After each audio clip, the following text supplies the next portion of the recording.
All right, welcome in the Five Guys here on the Five Reasons YouTube channel. I'm Ethan Skolnick. You can follow me at Ethan J. Skolnick on Five Reasons Sports. I got Alex Donno. You can follow him at Alex Donno. We are sponsored here today by our friends over at Prize Picks, legal again in the state of Florida. You just got to set your lineup anywhere from 2 to 4 players. You can see there on the board that Alex is putting up. There's still a lot to play. MLB, WNBA, MLS, lots of stuff on there. And, of course, NFL. The NFL preseason props tend to go up day of game. So if the Dolphins are playing on Friday, which they are, start to look for them Friday morning. But you can see they've also got on there the first game of the season props, Tyreek Hill, 91.5 receiving yards. So if you feel strongly about it, get in it before they move the line. Anyway, use the code 5, F-I-V-E. They got a new promotion there. You put down $5. They give you $50 to play. That's right. 10-1 match, not a 1-to-1 match like the old days. 10-1 match, one $5 play. They're handing you $50, no strings attached. So go to prizepicks.com, Google Play Store, or the Apple App Store and use our code 5, F-I-V-E. All right, Alex. So Miami Dolphins, one preseason game left. We've actually got our guys from 3 yards per carry on the scene there. Alfredo Arteaga and Chris Kaufman will be breaking down offensive linemen's hips over the next couple of days, doing all the kind of stuff that I'm not capable of doing. So they'll be there. And then CK is going to be at the game on Friday night, and then we're ready for the regular season and for Jacksonville. And I just want to ask you right now, as we get through 2 games, we saw Tua play a drive, pretty much perfection. Then that was it. We saw Mike White play after Skylar Thompson again, which was interesting, although White played better in this game than he did in the last one. But I'll just ask, as we head into preseason game 3, what is it that you are concerned about at this stage with the roster? I think I've been pretty consistent on this. I still have some concerns about the offensive line. It's starting to feel more and more of a nitpicky thing as the team has continued to look good throughout the preseason. I'll talk about what I did like in a second, but for what it's worth, obviously you have some minor injuries along the O-line. You've got the Teron Armstead situation where, he's only going to play when it's absolutely necessary. So you're not exactly sure what you've got right now. I did notice that the Pro Football Focus grades had 2 of the top 5 lowest graded offensive players were offensive linemen. So that's always going to be a wonder and a concern. Outside of that, my concerns are few and far between. I'm thankful that Cam Smith, the forgotten man, seems to be having a good camp. I know he got beaten for a touchdown, but he also made a couple plays in the game. He's been making plays in practice, so maybe not perfect, but I think maybe his problem may have been more of a Vic Fangio problem than a Cam Smith problem. It was nice to see Chop Robinson make the Dolphins debut. Not perfect, but he did have a thunderous tackle for loss that had me buzzing during that game. And then Ethan, you mentioned Tua Tagovailoa. I mean, you couldn't have possibly looked any more sharp than he looked in the one series that he played. And let me remind folks out there that Tua went down the field going up against defensive starters, going a perfect 5 for 5 and a beautiful dime of a touchdown pass he threw to River Craycraft. And he did that on a drive where the services of all 3 of his top receivers were unavailable, right? No Tyreek Hill, no Jalen Waddle, no Odell Beckham Jr. So he was doing it out there, throwing footballs to the B team, and he was absolutely slinging it. So I was thrilled about that look. I wouldn't say anything, Ethan, that really happened in the game has changed my opinion a whole lot. I think for me, I'm still wondering at the offensive line. Maybe we'll find out from CK or from Alf on Thursday how the hips are looking in practice. Yeah, I mean, I'm with you on this being overall positive. I think that even the injury news, and I see our guy Cap for Life coming in there. How long is Craycraft out for? Upper body injury. They didn't really specify, but I'll say this without any disrespect to any of the guys who've gone out. The fact that Jalen Phillips is back on the field at this point, to me, outweighs any of the injuries that they've had in camp so far. Yeah. Right? I mean, they haven't lost anybody that is irreplaceable. I don't see it. And the fact that they released Ahmed tells you that they're comfortable with the running back position right now, even with Chris Brooks's injury. Did we get a final verdict on that, by the way? I didn't hear. No, I didn't hear it anyway. But they were deep at that position. The receiver position, obviously the Odell Beckham situation is a little murky right now, and then you lose Craycraft. But we were already talking about who can they keep. Can they keep Ezukama? Can they keep Malik Washington? So they had enough players to go around there. It's Berrios is still on the roster. We've had this debate about whether or not he'll continue to be on the roster. So the skill positions, to me, I mean, they haven't lost anything of great significance. I like Craycraft, but again, they didn't lose Hill or Waddle. Okay, Right. The tight end position, Smith looks great. And so you have a real weapon there that they can use even as a wide receiver 3 in a lot of sets. And then defensively, we had we had the one retirement just prior to camp, Shaq Barrett. Yeah. They did pick up Agba. He hasn't really flashed a whole lot yet. It looks like the Bell thing has worn off a little bit. Brooks in concussion protocol. By the way, follow our guy, Eric Smith, and he'll be on with Hussam as well. Well, actually, I think you're doing your offensive line review tonight, so we'll get that posted up to the site. And of course, he's on with Hussam regularly, and Hussam will be on with us actually in a few minutes to talk about this exact topic. But when I look at the defense too, I mean, again, they haven't had an injury of great significance or great length at this point. The defense looks much more organized than it looked previous, and Lewis talked about this in the post-game show. They look like they want to play for this guy. Opposed to Fangio. So to me, this has been a good camp. The 2 preseason games, you've seen mostly what you want to see. There's no reason to see Tua again in this one. You won't. No. And I just think at this point, it's okay how healthy you are going into the season. This season is going to come down to, number one, offensive line, okay, and how that relates to keeping Tua healthy beyond the possible freak accident that may happen, but just generally not getting him battered, okay? That's the first thing. Hopefully they don't have to go to a backup quarterback, but I don't have a lot of faith in the backup quarterbacks. I've said that, and I don't have a lot of faith in the kicker still. I really don't. I don't know if we're trending back the other direction there, but I almost think the worst thing that happened was Sanders looked better at the end of last season, and so they kept him around. Yeah, and he hit a 58-yarder in the first preseason game, so it's like he always seems to step up just when he needs to stay on the roster. Right, and then he's still on the team. Yeah. And then there's going to be a missed kick here at some point. The return situation, if they cut Berrios, I'm curious to see what they do there, but it does look like with Craycraft's injury that Berrios probably sticks. But I like their roster. I like the changes they made in the offseason. We'll see what happens with Chubb ultimately. But like the very fact that Phillips is on the field, although I'm not anticipating he get to the level he was at prior to the injury, it's going to take a few months, I think, or at least a few weeks. But all of this, Alex, to me has been good. And I still put them as the favorites to win the division. And they have to win the division. Like this team has to go 11-6 and win the division. Like there's no excuses at this stage. They haven't had, like I said, they haven't had a crippling injury. They've replaced a lot of players that they lost. Wilkins would be the biggest loss, but they've found a defensive tackle rotation where they've got a lot of depth pieces there and a lot of guys that they can plug in. And I'm in a no excuses place with them this year. Like you have to win the division and get a home playoff game. Yeah, obviously championships are not won in the preseason, far from it, but I can still have positive takeaways from what we've seen in these first 2 games. And obviously you're keeping things very vanilla, rightfully so, with the playbook. You're going up against a mix of the other team's starters, second and third stringers. But what I've still seen these first couple of games are Miami Dolphins, by and large, winning their individual matchups across the board. And that's something that makes me feel good heading into the season. And, I think one of the other questions that obviously is going to linger into the regular season, because again, preseason, the takeaways are a little bit hollow, but, going back to how well Tua played in that series that he played in, Ethan, going a perfect 5 for 5 with a touchdown pass, again, doing it with, a bit of a patchwork offensive line and a receiving core that is not the one that he's going to be throwing to regularly on Sundays. And yet to see him play that well, because the question for Tua that a lot of people have is,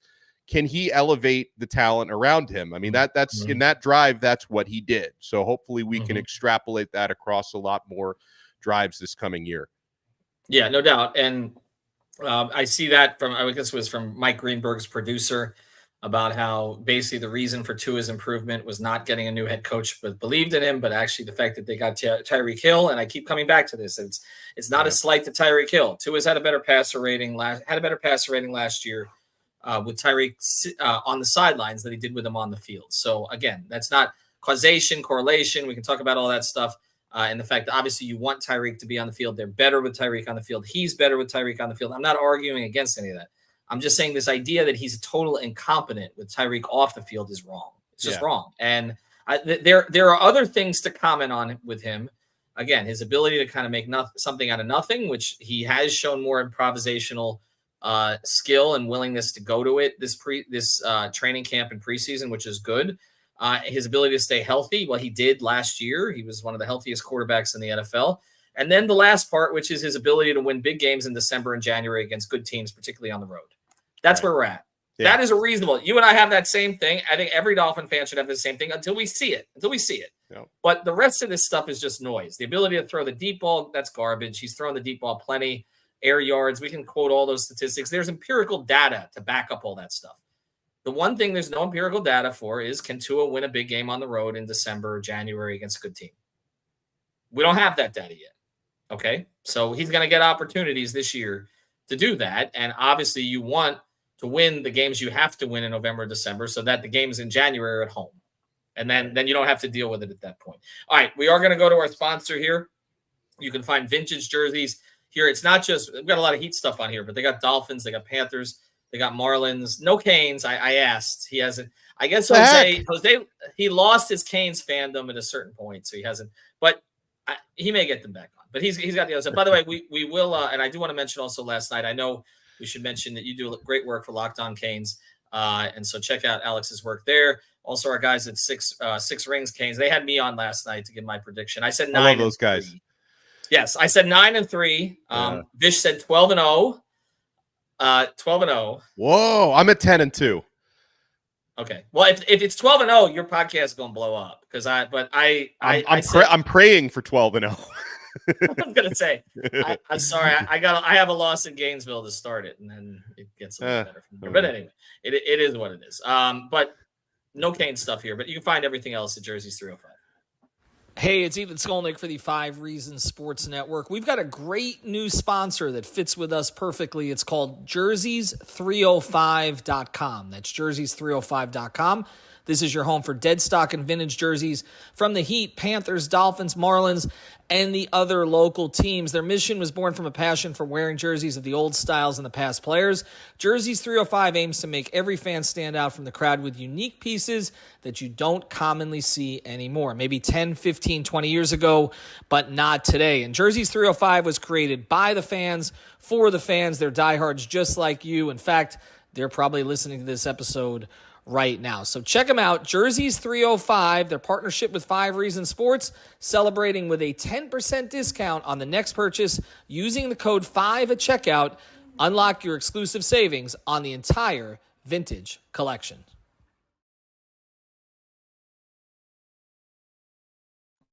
All right, welcome back to the 5 Guys here on the 5 Reasons YouTube channel. Got the host of the Scouting Combine, or the co-host of the Scouting Combine. You hear him and see him with Eric Smith on a weekly basis. Sam Patel also handles a lot of the media stuff on the Twitter account. I think. Well, sometimes some of the opinions they know are you, some of them they know are me. So I'll start with this because Alex and I were debating this a little before we came in. It's kind of the title of the episode. What do you still need to see? I think I still need to see Tua, and I heard you guys in the background as well. I still need to see Tua elevate, the subpar talent in the wide receiver and tight end room to do these things without Tyreek Hill and Jalen Waddle on the field. With Tyreek Hill and Jalen Waddle on the field, he's able to get down the field, get those big plays as well. But one of my biggest criticisms with Tua and this offense is getting those, short yardage pass plays on second and third down to a guy like a Braxton Berrios. Durham Smythe was the 3rd leading pass catcher last year by a wide margin. I need to see him work with Braxton Berrios. I need to see him work with Malik Washington. How is he going to fit with Odell Beckham Jr. on those third downs as well? Hussam, what's your biggest concern? I was talking about still needing to see more and more consistency from the offensive line. Is that where you go, or would you go somewhere on the defense? It's pretty much the offensive line, specifically the 2 guard positions, the left guard and the right guard. Isaiah Wynn's status is still in the air. We do hear he is still injured as well from that injury last season. Who is going to be the guy at the right guard position as well. We know Teron Armstead and Austin Jackson are the bookend tackles.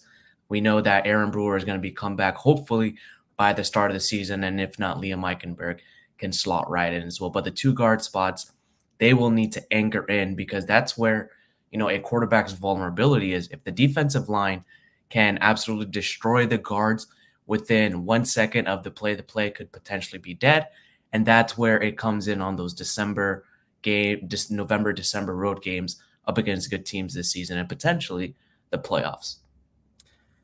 I'm going to go to some of the rookies. Give me your expectation level as far as how much they play and what kind of impact they make, because all these guys have flashed in different ways. So Jalen Wright, what are we going to see there? I think Jalen Wright will be used sparingly throughout the beginning of the season to get a little bit more of a feel.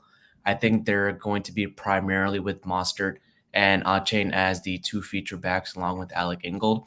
I think we might see those wrinkles towards the later part of the season with Achane and Mostert lining out wide and Wright as the 3rd running back on the field, running the ball as well, getting a bit creative there as well. But I don't expect a lot of Jalen Wright early on in the season.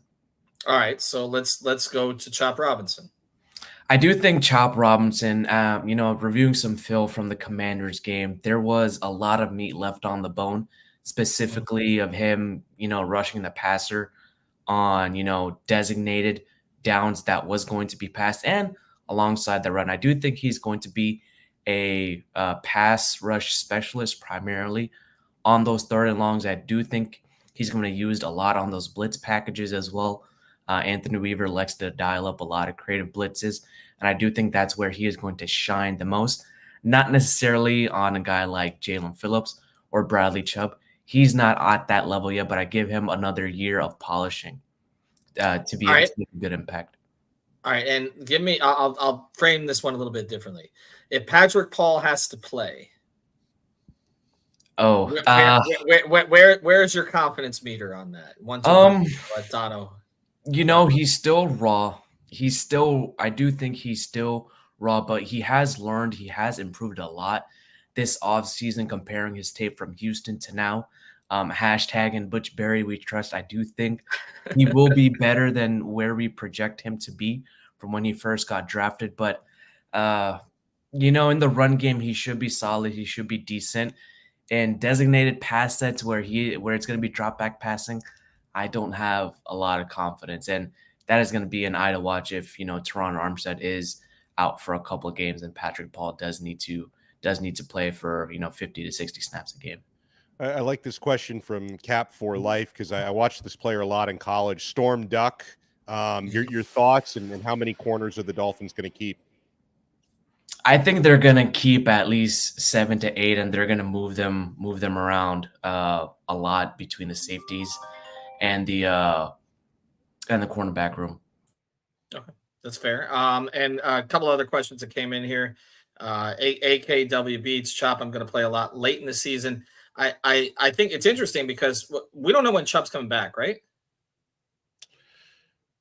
No, I don't think who saw him just had to pop off the screen real quick, so we can ask. We'll pull him back in, but it's interesting because I would think that the progression would be for Chop to get in more of those packages as the season progresses, but they also may have more bodies as the season progresses. Again, if Chubb comes back and Phillips is playing, closer to the level maybe that he played last season. I agree with Usam about the number of cornerbacks that they keep. They typically, we've seen McDaniel, and again, it depends on the defensive coordinator. We've got a new defensive coordinator, but they've tended to keep the extra corner as opposed to a player at another position. So see what plays out there. I am a little concerned about how they replace some playmaking on the defense, and I'm curious to see who does that. I think AVG, I think Van Ginkel, we've already seen him pop in the preseason now with Minnesota's new team.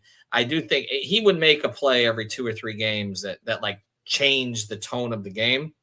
They need more guys to actually it's not just, again, to play in the scheme of the defense and be in the right place, but they need more guys to make kind of game-turning plays. Do we have Usam back, or is he still? I think he had to run.